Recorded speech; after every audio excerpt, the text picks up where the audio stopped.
Les experts de l'IMO, le débat. Et à mes côtés, Arnaud Accard, le président d'IMO Direct. Bonjour Arnaud. Bonjour Marie. Et à ma gauche, Brice Cardi pour le réseau L'Adresse. Bonjour Brice. Bonjour Marie. Merci à tous les deux d'être avec nous. Alors c'est vrai que nos auditeurs et téléspectateurs suivent pas trop ce qui se passe hors antenne juste avant qu'on entre. Mais là, on était en plein débat pour se demander où en était le débat budgétaire, pour savoir quel type d'amendement allait passer quand et comment.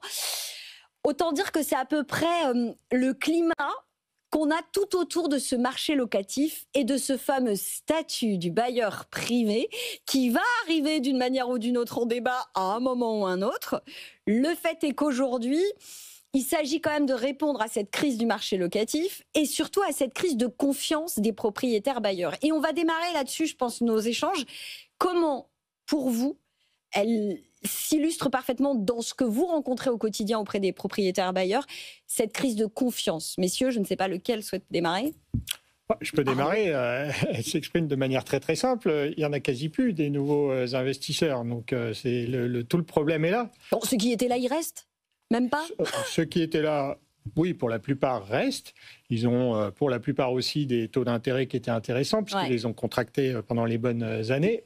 Donc ils n'ont aucun intérêt à partir. Surtout qu'en ce moment, c'est une période extrêmement bénéfique pour un investisseur qui a déjà son appartement, parce que pour trouver un locataire, par contre, c'est très simple. Ah oui, là, c'est open bar. Voilà. Et donc, il y a très, très peu de vacances locatives, etc., etc. Donc, ce qu'il faut absolument, c'est redonner une visibilité fiscale à tous ces investisseurs, parce que la pierre reste la pierre, et surtout, moi, j'insiste à chaque fois que je peux le dire, il y a l'effet de levier qui est extraordinaire et qui n'existe que dans l'immobilier. Vous avez 20 000 euros aujourd'hui, vous pouvez aller vous constituer un patrimoine de 100 000 euros. Il n'y a aucune banque qui va vous prêter 80 000 euros pour aller acheter 100 000 euros d'or. Et l'or ne vous permettrait pas de rembourser ces 80 000 euros. Donc, l'effet de levier est là. L'intérêt est là. C'est une période vraiment... Oui, mais ça, visiblement, ça ne marche pas, puisque vous le dites, on a démarré cet échange là-dessus. Il y a quand même une vraie crise de confiance. Mais parce que sur tous les plateaux, on dit il n'y a pas de rentabilité. Oui, OK, il y a peut-être moins de rentabilité qu'à une époque. Il faut donner de la visibilité. Mais la plupart des gens oublient cet effet de levier qui est le fondement même de l'intérêt de l'immobilier. Donc moi, je reste très, très optimiste sur le fait que les investisseurs vont revenir. Mais il faut absolument les aider à revenir et effectivement les aider aussi fiscalement, parce que c'est vrai que c'est les premières années qui sont les plus difficiles pour aller rembourser les emprunts. Brice, cette crise de confiance des propriétaires bailleurs, chez vous, elle se traduit comment ? À peu près de la même manière, clairement, la situation, surtout avec les échanges aujourd'hui qu'on a avec l'amendement qui a été déposé par le gouvernement, qui clairement apporte la preuve qu'il n'y a rien pour nous. Alors quand je dis nous, une fois de plus, nous on défend les intérêts des propriétaires bailleurs. Le modèle qu'on appelle le modèle existant, l'ancien. Bien évidemment, en tant qu'acteur de l'immobilier, je soutiens complètement l'idée de soutenir le neuf, parce que le neuf devient à un moment donné de l'existant et finit par devenir aussi de l'ancien. Mais c'est vrai que c'est décevant, inquiétant, mais pas surprenant. Je pense que de toute façon, clairement, les caisses sont vides, donc on va pas aller trouver de l'argent où il n'y en a pas. Mais c'est vrai qu'il y a un quiproquo, il y a un paradoxe fondamental. On est en train de vivre les années qui sont dans le cadre de la loi climat et résilience, la suite logique de la fameuse loi Allure qui avait été largement détaillée, déposée par fameuse ministre Cécile Duflot pour ne pas la nommer. On est en train de vivre ces grandes années. On a eu, je pense, une fois de plus les yeux plus gros que le ventre, c'est-à-dire qu'on a mis la barre très très haute. Je crois qu'on a mis la barre la plus haute au niveau de nos voisins européens. Vous parlez de quoi, la brise des obligations de rénovation énergétique ? Exactement. Et on n'est clairement pas prêt au rendez-vous. On n'est pas prêt. Enfin, nous, on passe notre temps en tant qu'acteur, on passe notre temps à s'adapter, à essayer d'expliquer pêle-mêle de la meilleure manière à nos propriétaires qu'on marche sur la tête. Un coup, on a le DPE, un coup, on l'a pas, un coup, on a la prime rénov', un coup, on l'a pas. Enfin, bref. Donc, et aujourd'hui... Non, mais ce que je veux dire, c'est que chez vous, Brice, pour répondre très concrètement à ma question, ce qui porte préjudice à la confiance des propriétaires bailleurs, c'est les enjeux environnementaux et la nécessité de rénover. C'est l'argent, c'est l'intérêt à pouvoir apporter en plus du mécanisme. Bien évidemment, valeur refuge. Alors, je suis un peu plus optimiste qu'Arnaud dans le sens où, oui, clairement, les investisseurs sont aux abonnés absents depuis la rentrée de septembre par rapport aux autres. Et c'est ce qui fait que le marché n'est pas encore ultra dynamique, mais qui reprend en quelques couleurs. La bonne nouvelle, c'est que les jeunes s'intéressent à l'immobilier. Et ça, c'est extrêmement rassurant avec tout ce qu'on vit aujourd'hui, avec l'IA, la crypto-monnaie, etc., de s'apercevoir que finalement, on appelle même ça les primo-investisseurs. Après, clairement, il faut qu'il y ait, au-delà du fait qu'on soit capable, en mettant 15-20 000 euros d'apport et un effort d'épargne de 200-300 euros par mois, de constituer un patrimoine, il faut qu'il y ait un intérêt fiscal. Et s'il n'y a pas lieu d'avoir l'intérêt fiscal, il faut au moins qu'on se donne les moyens de pouvoir répondre aux exigences et aux enjeux, à savoir sur la rénovation énergétique. Mais donc... et là, on n'y est pas. Juste un exemple, la prime rénov'. Je veux pas du tout avoir un propos mal placé. Je suis le premier... Trop tard, Brice. J'ai rien dit encore. Je suis le premier à défendre que ceux qui font qu'un marché est dynamique ou ultra dynamique, ce sont les primo-accédants et que ce sont ceux qui ont été aux abonnés absents ces dernières années et qui sont en train de revenir. Ouais. Donc s'il y a bien quelqu'un qui défend haut et fort les couleurs et l'idée de soutenir les jeunes actifs et autres, c'est moi. Mais clairement, au niveau des oh, j'ai perdu le fil. Des investisseurs. Au niveau des investisseurs. Ouais, on prépare l'émission ensemble, Brice et moi. Au niveau des investisseurs, pour ceux qui sont les fameux, ceux qui détiennent le patrimoine, on n'y est pas du tout. La prime rénov', on a raboté la prime rénov' aux foyers les plus modestes. Ce ne sont pas, malheureusement, ces foyers-là qui détiennent aujourd'hui le patrimoine. Surtout que le reste à charge reste élevé. On est d'accord. Le patrimoine est celui de demain. Et c'est là quelque part, qu'on est complètement à côté de la plaque. Arnaud ? Sur ce sujet, moi, de la rénovation énergétique, j'ai une vision vraiment complètement différente. Et je pense qu'on n'a pas pris les choses du bon côté. On n'est pas allé assez loin. On a voulu faire une rénovation énergétique entre deux locataires. Non, il fallait faire une rénovation énergétique entre deux propriétaires. C'est-à-dire qu'à un moment, quand le propriétaire A vend son bien avec effectivement une étiquette DPE mauvaise, il le vend un peu moins cher.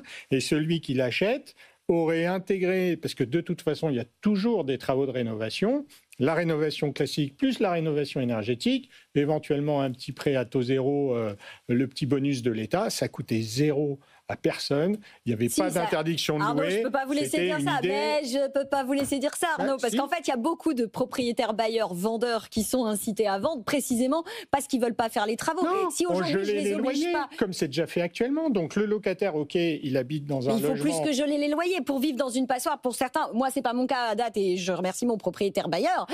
Mais pour vivre dans une passoire, c'est des dépenses d'électricité en plus, c'est un inconfort, c'est des problématiques sanitaires. Il y a quand même un enjeu de rénovation de notre patrimoine qui ne touche pas que le patrimoine du propriétaire, mais le bien-vivre du locataire. Marie, c'est qu'on change les règles du DPE pour adapter un peu. Enfin, ça devient quand même. Non, alors moi là-dessus, je suis assez d'accord avec l'idée qu'il fallait réhabiliter l'électricité si c'est de ça dont vous voulez parler. Mais on n'a pas le temps. Au-delà de l'électricité, il fallait tout simplement débrider et donner de l'argent à ceux qui en ont besoin pour rénover. Moi, ça fait 30 ans que je fais ce métier. Déjà à l'époque, le coup de blanc, le coup de peinture entre deux locations, c'était déjà compliqué. Mais imaginez aujourd'hui des travaux où on ne sait même pas par quel bout commencer, on ne sait même pas comment trouver des artisans. Nous, on est finalement acteurs, on collecte tout, on collecte la TVA, maintenant on collecte l'impôt, on se débrouille pour essayer d'arriver à donner envie, à motiver nos propriétaires. Et puis un coup on a, un coup on n'a pas, et surtout on ne donne pas à ceux qui. Non, mais là, vous prêchez une Juste encore un dernier exemple. Sur l'amendement gouvernemental qui est extrêmement, en effet, pas décevant. On va en parler, Brice. Il veut faire toute l'interview d'abord. Moi, je voulais d'abord identifier ce qui casse la confiance des propriétaires bailleurs. On a parlé des obligations de rénovation énergétique. Je voulais aussi rendre hommage à tous mes autres consoeurs et confrères qui font énormément de sujets sur les squats et autres impayés de loyer. Est-ce que ça, c'est un sujet pour les propriétaires bailleurs qui, quelque part, leur fait craindre d'investir et se disent « Ouh là là, mieux vaut pas que je me lance ». Alors, l'impayé de loyer, nous, on sort des études très régulièrement. On est sur un plateau, il est élevé. On est à peu près à 4 fois ce qu'il y avait en taux d'impayé de loyer avant la crise.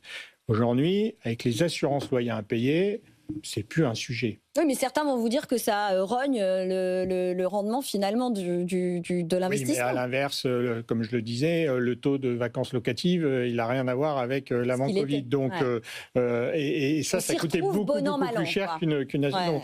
Donc, moi, je pense que ça, c'est pas un frein. Puisqu'il y a la solution qui est vraiment excellente de l'assurance loyer impayé. Encore faut-il aller chercher une bonne assurance loyer impayé. Et puis il y a toujours la garantie Visal, on salue nos amis d'Action Logement. Mais voilà. Après, c'est d'autres contraintes. C'est le plafonnement des loyers, le permis de louer, toutes ces choses-là qui peuvent être intéressantes, mais qui ont été mal expliquées, où tout le monde n'est pas à la même enseigne, etc.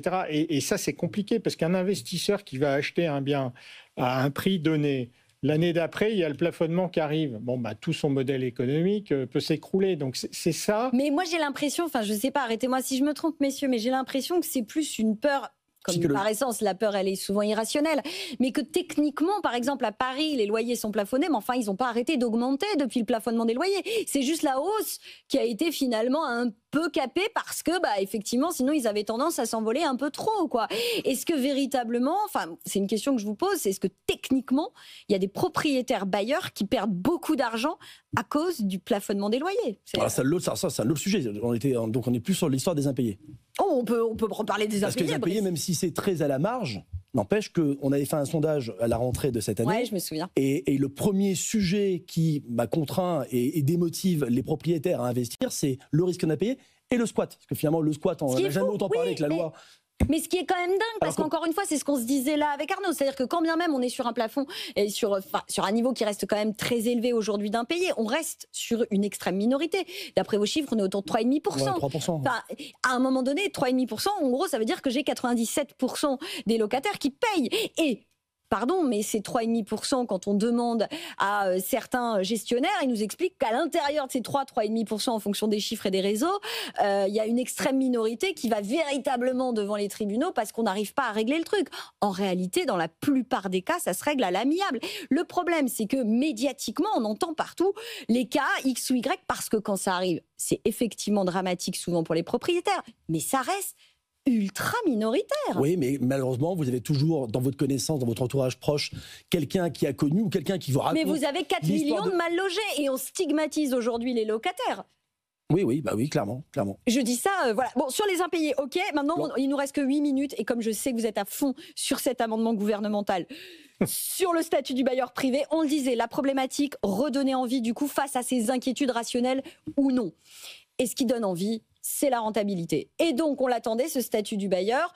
On nous a sorti un amendement gouvernemental qui est clairement pas à la hauteur de ce que vous attendiez, Brice. Ah bah dans l'ancien, c'est pas que c'est pas à la hauteur, c'est qu'il n'y a rien. Non, il n'y a rien, effectivement. Il n'y a rien. Bon bah voilà, il n'y a rien du tout. Non, tout à l'heure, je voulais rebondir sur un exemple tout bête, mais sans passer pour un dinosaure, moi ça fait plus de 30 ans que je fais ce métier, le fameux plafonnement du déficit foncier. Oui, parce qu'il y a ça, il y a le doublement du plafonnement du déficit foncier. Qui a été en effet, dans le projet, dans l'amendement qui a été déposé, le fait de pouvoir le maintenir pour les 2 prochaines années. Donc c'est-à-dire de le porter de 10 700 à 21 400. Si rénovation. Si rénovation. Mais 10 700, pour que les gens comprennent, ce chiffre, il sort de quoi? Il sort de la contraction des francs avec les euros. Ça veut dire, non, mais c'est quand même assez lunaire de se dire que depuis plus de 30 ans, on n'a pas revu, hormis en effet maintenant le projet de rénovation énergétique, ce fameux plafond de déficit foncier. Donc, moi, l'une des mesures, celle qui avait été proposée par les 2 parlementaires, Daubresse et Cosson... C'était 5% dans le neuf et 4% sur le déficit, c'était 40 000. Ah oui, non, moi j'étais resté sur l'amortissement. C'était 40 000. C'était 40 000 qui étaient proposés justement par ces 2 parlementaires. Ça, c'est la première chose. On a vécu la crise, l'Ukraine, l'inflation, le blé, etc., les matériaux, les matières premières. Donc valoriser ce que vous dites, Brice, c'est que, il aurait mieux valu valoriser ceux qui véritablement font les travaux de rénovation en leur accordant... Il faut donner un mécanisme fiscal pour pouvoir motiver les bailleurs qui sont aujourd'hui détenteurs du patrimoine à vouloir le rénover et le conserver et de motiver un plus grand nombre de jeunes et de moins jeunes à venir remettre également un intérêt dans le foncier. Et pour ça, il faut qu'il y ait au-delà du jeu du loyer qui paye 80% à peu près du crédit, etc., au-delà des freins qui sont aujourd'hui couverts par différentes assurances, loyers impayés, etc., il faut qu'il y ait en plus un attrait fiscal. Et cet attrait fiscal, il n'a pas lieu. Arnaud, il y a quand même un autre amendement transpartisan qui est porté par la gauche, la droite, une partie de la droite. Oui, l'amendement parlementaire. Il y a un amendement effectivement parlementaire qui vient contrer l'amendement gouvernemental qui accorde un amortissement pour le coup de 3,5% pour la location nue longue durée, moyennant des loyers... Non, 3,5, c'est ce qui est proposé. 3,5. Il peut y avoir un bonus supplémentaire, si j'ai bien compris l'amendement. Si jamais il y a justement des loyers... Non, moi, j'ai pas compris ça. Moi, je crois que la base de départ, c'est 3,5. C'est un peu tout le problème. C'est-à-dire que... Voilà. Arnaud va régler le problème. Il va de toute façon, il commence déjà à y avoir des règles avant même qu'on ait l'idée. Donc, nous, ce qu'on veut, c'est quelque chose de simple. Les gens vont pouvoir les investisseurs vont pouvoir se projeter. Et là, on est en train, une fois de plus, de tout complexifier avant même de... Mais là, vous achetez pas, par exemple, Arnaud. Quel que soit l'amendement, celui du gouvernement, l'amendement parlementaire. Moi, j'achète parce que moi, j'ai compris je radote un peu, mais j'ai compris l'effet de levier. Donc, si j'ai un peu d'argent, je préfère aller voir une banque si elle est prête à me prêter de l'argent pour aller me constituer un patrimoine plus important que uniquement l'argent dont je dispose. Donc oui, j'achète. Mais sous quel statut, du coup? C'est ça ma question, Arnaud. Du coup, là, il faut qu'on conseille ceux qui nous écoutent et qui nous regardent et qui se disent « Ok, d'accord, j'ai compris ». Mais du coup... Je suis tout à fait d'accord avec Brice. Déjà, le déficit foncier est un très bon mécanisme. Ça permet d'entretenir les logements, de les rénover quand on fait l'achat, après d'entretenir un certain nombre de travaux, de pouvoir y intégrer dans les travaux de rénovation énergétique si on a les moyens de les faire tout seul, etc. Donc ça, c'est... Alors moi, je ne connaissais pas l'histoire de la transformation de l'euro, enfin du franc en euros. 10 700, oui, non, mais ça. c'est magnifique. Voilà. Donc, ça n'a pas bougé depuis 30 ans. Voilà, c'est super. Donc ça, bien évidemment, il faut le revaloriser. Et après, il faut arrêter effectivement de différencier le neuf de l'ancien, du meublé, du non meublé. Non, il y a de l'habitat et il faut une règle simple, compréhensible par tout le monde. Et c'est ça qui va redonner, à mon sens, de la visibilité. Et c'était tous les travaux qui ont été faits, parce que tous les fameux travaux qui ont été faits et soutenus par tous les professionnels immobiliers, c'était mettre un statut unique, fiscal. Oui, alors unique. je vous rappelle quand même qu'au démarrage, le statut du bailleur privé, puisque vous disiez qu'il ne fallait pas faire le distinguo, il était censé revaloriser la location nue longue durée, parce qu'on considérait qu'aujourd'hui, la fiscalité favorisait l'investissement dans de la location meublée, dont à un moment on avait besoin, mais qui aujourd'hui pullule dans des villes où on n'en a plus forcément besoin. Mais qu'est-ce qu'on est en train de faire là? On est en train de tout niveler vers le bas. On rabote le meublé et on n'améliore pas le nu. Le 2% sur le neuf, moi j'ai fait les calculs, sur un loyer moyen, il vaut mieux utiliser les 30% d'abattement que d'aller amortir son bien et à la fin, une fois qu'on va le revendre... Et 3,5%, vous avez fait les comptes ou pas? Bon, en souhaitant que ce soit l'amendement parlementaire qui passe. Ouais. Il faut, tous les calculs qui sortaient, il fallait plutôt se rapprocher des 5, mais à 3,5, on est déjà mieux qu'à 2. Non, mais parce que c'est un vrai sujet. Il nous reste que 2 minutes, messieurs. Pourquoi il faudrait encore investir? Vous avez chacun 1 minute pour me dire pourquoi il faut encore aujourd'hui Parce que ça ne pourra pas être pire et qu'on va forcément avoir du changement. Est-ce que ça va être grâce au bras de fer parlementaire, aux dépens de l'amendement gouvernemental? L'avenir très proche nous le dira. Moi, là-dessus, je suis assez dubitatif. On a loupé un coche avec Valérie Létard. La bonne nouvelle, c'est que Valérie Létard n'a pas souhaité rester au gouvernement et il me semble qu'elle va bientôt faire son retour à l'Assemblée et je crois qu'elle est aux manettes concernant l'amendement parlementaire. Donc, on reste assez positif. Et puis après, pour revenir sur le fait, après, il faut accepter les choses. Mais c'est vrai que c'est extrêmement décevant, mais pas surprenant. Mais aussi rappeler à celles et ceux qui nous écoutent que là où il y a 2 poids, 2 mesures, peut-être que c'est un problème de lobbying. Peut-être qu'il va falloir qu'on revoie nos lobbyistes dans l'ancien par rapport à ceux qui sont dans le neuf. Mais à part si je me plante et en grossissant un peu les chiffres, on a accordé finalement des choses aux acteurs du neuf et rien pour ceux de l'ancien. Le neuf, l'investissement locatif dans le neuf, dans les belles années, c'est 60 000 logements dans les belles années. Actuellement, c'est plutôt 30 000. Dans un marché idéal aujourd'hui français, même si on n'y est pas, c'est 40% de primo-accédants, 30% de secondo-accédants et environ 30% d'investisseurs. Coupons la boire en deux comme avec le neuf. Faites 15%. Faites 15% de 900 000 transactions. Les enjeux aujourd'hui dont on parle sont beaucoup plus importants. Ils sont 3 fois plus importants que ceux qui sont concernés par le neuf. Donc vous voyez, là où il y a parfois à se demander, mais là-dessus je ne suis pas surpris non plus, si nos gouvernants savent compter. Oui, alors après Brice, quand même, les acteurs du neuf sont quand même dans des difficultés majeures. Et la relance du logement neuf. J'entends, mais si vraiment on parle d'une crise sans précédent du logement... Oui, mais ce qui était intéressant, c'était justement de la condition aux travaux de rénovation et à la performance énergétique, ce qui favorisait de fait le neuf, mais aussi tous ces propriétaires bailleurs de bonne foi qui font les travaux de rénovation. Pour le coup, c'était assez vertueux, en tout cas dans la version initiale du rapport de Brest-Caution. Juste d'un mot, on n'a plus le temps. Arnaud, pourquoi j'investis demain ? Le seul mot que je pourrais dire, c'est qu'avec toutes ces années difficiles qu'on a traversées, le prix de l'immobilier, c'est quand même bien tenu. Donc ça reste, même dans des périodes compliquées, un investissement solide. Voilà, où il y a effectivement, on peut se faire aider par les banques pour se constituer un patrimoine. Après, si on avait une visibilité plus claire sur la fiscalité, moi, je suis convaincu que tout ça va repartir très très vite. Et là-dessus, vous êtes d'accord tous les deux, une visibilité plus claire sur la fiscalité, pas favoriser un secteur plutôt qu'un autre, redonner envie aux propriétaires, bailleurs d'investir et de nous permettre de nous loger dignement. Votez Marie, Voilà, votez Marie. Merci à Brice Cardi, le patron du réseau L'Adresse, et merci à Arnaud Accard, le patron d'Imo Direct, d'avoir été avec nous pour parler de ce marché locatif. Les experts